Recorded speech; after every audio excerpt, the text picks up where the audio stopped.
ডিম শেষ হয়ে গেছে, তো এই গাড়ি করে কিন্তু ডিম নিয়ে চলে আসছে আড়ত থেকে। দুইটা আনছে, একটা আমাদের আর একটা গেছে হচ্ছে এই যে পাশের দোকানে। আমার কিন্তু ডিম নাই, দেখেন এই যে এখানে ডিম কিন্তু শেষ। আর বলছি কিন্তু কালকেই আনছে, একটু আগেই ডিমের খাঁচা নিয়ে গাড়িতে উঠলো। আর এখন আমার ডিমটা নামাবে, এই যে নি।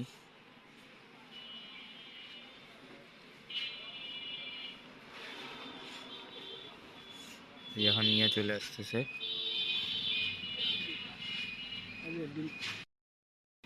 রাখেন, নিচে রাখেন। এখানে নামাই দিছে। আর এখন এই যে আমার কাছ থেকে খাঁচা নিয়ে এখন চলে যাবে।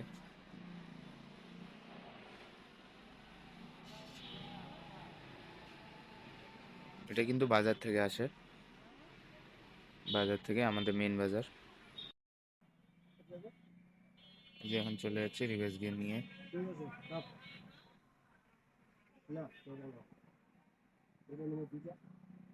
আর এইদিকে কিন্তু এই যে একটা কাস্টমারও আসতেছে।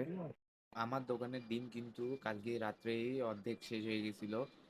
আর আমাদের যে ডিমের আড়তদার, মানে যার কাছ থেকে আমরা ডিম আনি, তো ওই কিন্তু প্রতিদিন রাত্রে আসে কালেকশন করার জন্য। মানে ডিম দিনের বেলা করে পাঠায় দেয়, আজকে অল্প নেয়, কালকে অল্প নেয়, এরকম করে আস্তে আস্তে শো থাকে।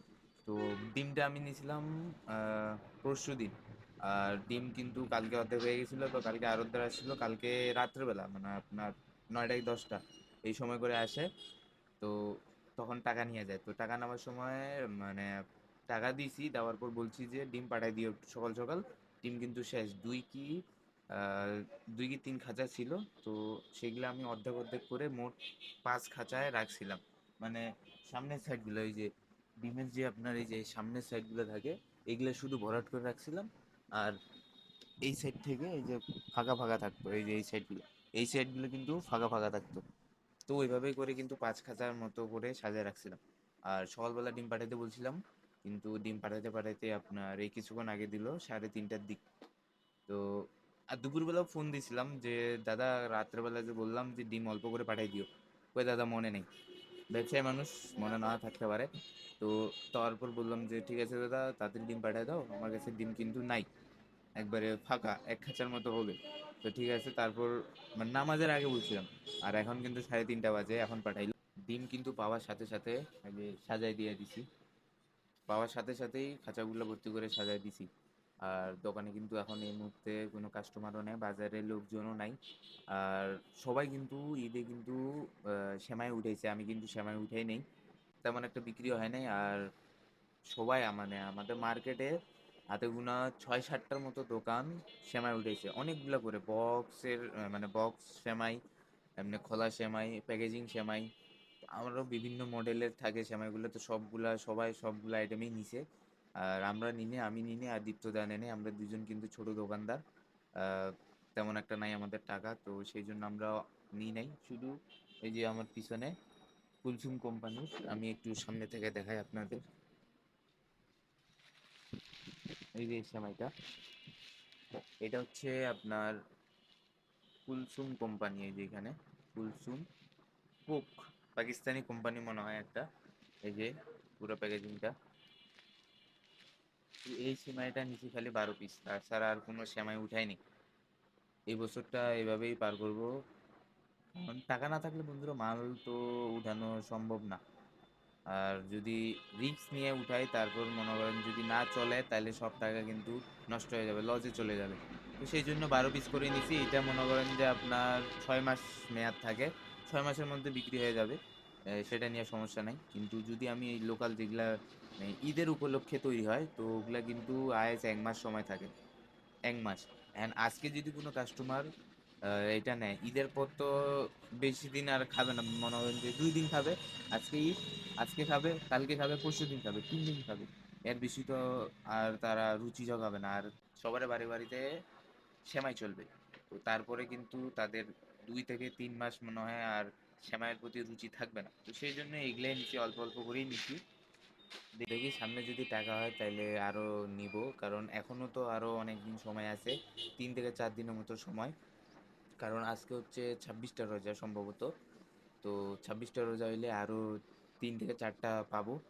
তো এর মধ্যে এই 2-3 দিনের মধ্যে যদি টাকা ম্যানেজ হয়, 2-3 দিনের মধ্যে যদি টাকা ম্যানেজ হয়, তাহলে আরও 2-একটা আইটেম উঠাবো। আর যদি না হয় তাহলে এই কয়েকটা দিয়ে চালাইতে হবে। কারণ বেশি রিস্ক নেওয়া যাবে না। এমনিতে যেকোনো প্রোডাক্টে কিন্তু লাভ নাই। মানে আমার পিছনে যতগুলা মালামাল দেখতেছেন প্রতিটাতেই কিন্তু খুব সীমিত লাভ। আপনার ওই যে তেলের বোতলটাই দেখায় এই যে উপরে, মানে খাবার তেলের বোতলটা সয়াবিন তেল 1 লিটার এগুলা আপনার 193 টাকা কেনা, আর গায়ের রেট 195 টাকা, মানে 2 টাকা লাভ। আপনি 190 টাকা খাটাচ্ছেন, খাটাই মাত্র 2 টাকা লাভ হচ্ছে, তাও প্রতিদিন না। এইদিকে কিন্তু এই যে দীপ্তদাও চলে আসছে, এই যে দোকানের শাটারটা কেবলই খুললো, শাটার খুলে নাই, শাটারটা একটু উঠে রাখছে, তালাটা খুলছে। আর এই হচ্ছে বাজারের ভিউ। আজকেও কিন্তু কুশারের গাড়ি আসছে, দেখি সবাই মিলে আজকে কুশারের রস খাবো। এই যে পরপরে ম্যাচের খরচ, এরা দুইজন নিয়ে চলে গেল ম্যাচের খরচ নেয়। যেই দুইজনকে দেখাইলাম, তো তারা কিন্তু ম্যাচের খরচ করে, ম্যাচের থাকে আর কি।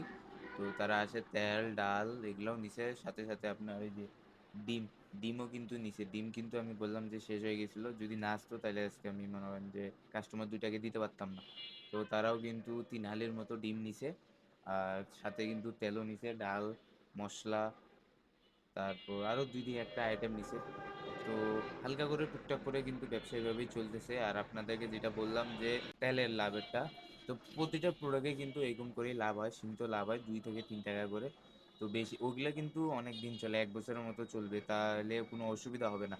আর সেমাইগুলো কিন্তু বেশি দিন টিকবে না, মানে বেশি দিন মেয়াদ না। তো সেই জন্য রিস্ক নিচ্ছি না, যা আছে এগুলা যেগুলো মেয়াদ বেশি ওগুলাই নিচ্ছি। আর এইদিকে কিন্তু দীপ্তদাও আসছে, তো আমি দীপ্তদাও দেখাই আর বাজারে ভিউটাও দেখাবো। এই যে দোকান খোলার পরপর এখন দীপ্তদা ঝাড়ু দিচ্ছে, ফ্লোরটা ঝাড়ু দিচ্ছে আর কি। আর এদিকে কিন্তু এই যে মার্কেটের অবস্থা, আস্তে আস্তে লোকজন হচ্ছে। সুজন কাকুরও দোকান খুলছে, তারপরে ওই পাশে দোকানগুলো ওগুলোও খুলছে। এই যে পদ্মদের দোকান, পদ্ম আছে ভিতরে বসে আছে, ওই যে বোঝা যাচ্ছে না। আর এদিকে কিন্তু দীপ্তদের ঝাড়ু দেওয়া শেষ হয়ে যাচ্ছে। আর এই হচ্ছে বাজারের আপডেট, লোকজন কিন্তু হালকা হালকা দেখা যাচ্ছে। কিনিবা, তো কাস্টমারটাকে বিদায় করলাম, ছোট একটা কাস্টমার আসছিল। আর এই হচ্ছে বাজারের আপডেট, দীপ্তদার কিন্তু ঝাড়ু দেওয়া শেষ, এখন আমাকে ঝাড়ু দিতে হবে। এই যে ফ্লোরগুলা, এখানে কোনো বস্তা কোনো বিছাই নেই, বিষয় ঝাড়ু দিই নেই, ওই সাইডগুলো ঝাড়ু দেওয়া হয় নাই, বস্তাগুলো কিন্তু এই যে উপরে আছে।